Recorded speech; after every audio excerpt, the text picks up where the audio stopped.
नमस्ते, मैं एक विद्यार्थी हूँ। आज हम जल संरक्षण के बारे में जानने आए हैं। नमस्ते, मैं क्लास 11th की छात्रा हूँ। मैं इको क्लब की प्रभारी हूँ। नमस्ते, मेरा नाम तरुण है। मैं 11 कॉमर्स का छात्र हूँ। मैं इको क्लब का सदस्य हूँ।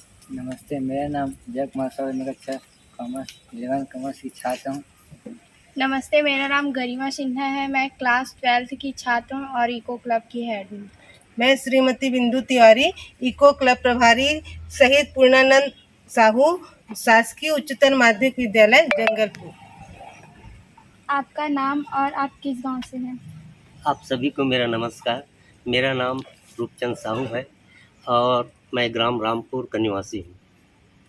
रूपचंद जी, आप जल संरक्षण को कितना महत्वपूर्ण मानते हैं?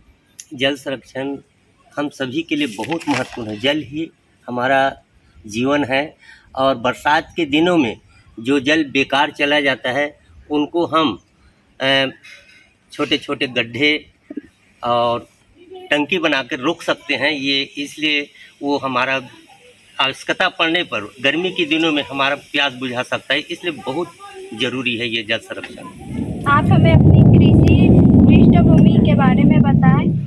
आप कब से खेती कर रहे हैं और आप किन फसलों की खेती करते हैं? मैं वैसे 25 सालों से खेती कर रहा हूँ और अपने यहाँ 3 एकड़ ज़मीन है। 3 एकड़ ज़मीन में मैं धान और कुछ सब्जी का उत्पादन करता हूँ। आपके गांव में जल संरक्षण के लिए क्या क्या तरीके अपनाए जाते हैं? हमारे गांव में जल संरक्षण के लिए पंचायती स्तर से ऐसे छोटे छोटे बांध और गड्ढे में पानी को रोकते हैं। और मैं ये चाहता हूँ कि बरसात के दिनों में हर परिवार में, हर के घर में छत है, छत के द्वारा जो पानी गिरता है उनको गड्ढे टाँके बना के रोके ताकि वो हमारा गर्मी के दिनों में काम आए। क्या आपको जल संरक्षण में कोई चुनौतियाँ आती हैं? बहुत बड़ी चुनौती है ये जल संरक्षण। अगर हम नहीं रोक पाएंगे तो हमारा फसल जो बरसात के दिनों में जो पानी बेकार चला जाता है, वो पानी अगर हम रोक के रखेंगे तो वो हमारा बहुत भी काम की चीज़ है जल। आप जल संरक्षण के लिए और क्या तरीके कर सकते हैं? जल संरक्षण को रोकने के लिए वही बताया ना, छोटे छोटे गड्ढे टाँके बनाए ताकि उसमें पानी रोक सकें और उस पानी को हम गर्मी के दिनों में काम में ला सकें। ये तरीके हर किसानों को करना चाहिए, हर गांव में होनी चाहिए और मैं तो कहता हूँ हर प्रदेश में, उसके बाद देश में भी ये लागू होनी चाहिए। सरकार से प्रोत्साहन मिलनी चाहिए ताकि हम जल रोक सकें। इस तकनीकों को अपनाने से आपको क्या लाभ हुई? इस तकनीक को अपनाने से बहुत सारे लाभ हैं। पेड़ पौधों के लिए, जीव जंतु के लिए और हर इंसान के लिए बहुत ज़रूरी है जल।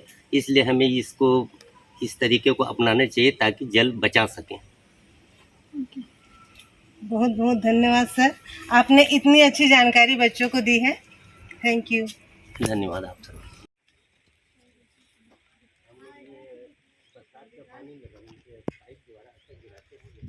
नहीं, ये जो छत का पानी है हम पाइप के द्वारा छत के पानी को गिराते हैं और उसके बगल में ऐसा 100 फीट गड्ढा बना दिए, उसमें ईटा कंकड़ और रेत डाल दिए हैं ताकि उसमें वो पानी रुके और जल स्रोत नीचे जाए। हमारा बगल में बोर है और बोर का पानी फिर उसमें जाते हैं तो फिर वो हमारे गर्मी के दिनों में वो काम आ जाता है। जी।